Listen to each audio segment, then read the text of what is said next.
Mercedes never failed to impress whenever they launched their flagship model, the Mercedes S-Class.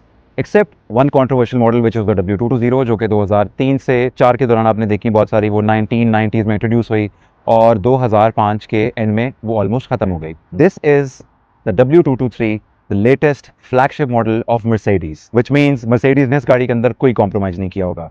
एक compromise ज़रूर है और वो कॉम्प्रोमाइज़ इस गाड़ी के साथ नहीं है, वो है Mercedes के इलेक्ट्रिक डिवीजन में.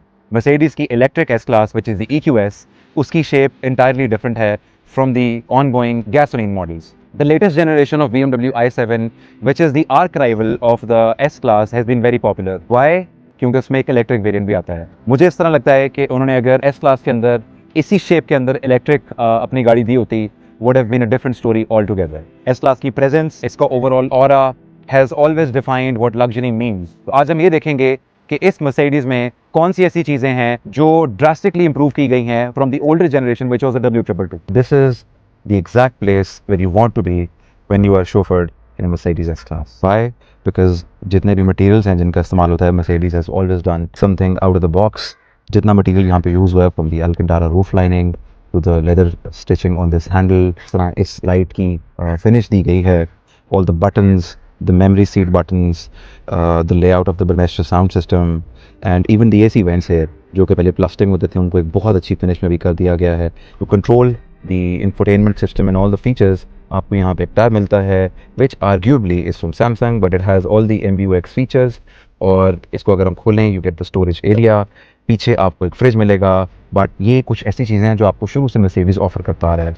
What is unique is the overall feel of the car. आपको उसमें बैठ के ऐसे नहीं लगता कि you are sitting in a conventional old model S class. Mercedes के जो इंटीरियर्स हैं, they have not aggressively changed. लेकिन जो ये लेटेस्ट जनरेशन है, इसमें Mercedes took an extra leap of faith और उन्होंने इंटीरियर लेआउट को एग्रेसिवली चेंज किया है. इवन तो ये गाड़ी शॉर्ट व्हील है, इसके अंदर स्टिल आपको पीछे रिक्लाइनर मिलता है, बट आपको उतनी स्पेस नहीं मिलेगी जितनी कि आपको किसी लॉन्ग व्हील वेरिएंट के अंदर मिले. जो नई वाली एस क्लास है, जिससे हमने डिस्कस किया, आगे से भी बहुत शार्प है. अगर इसके हम टेल लाइट्स के ऊपर हैं, they again are very sharp.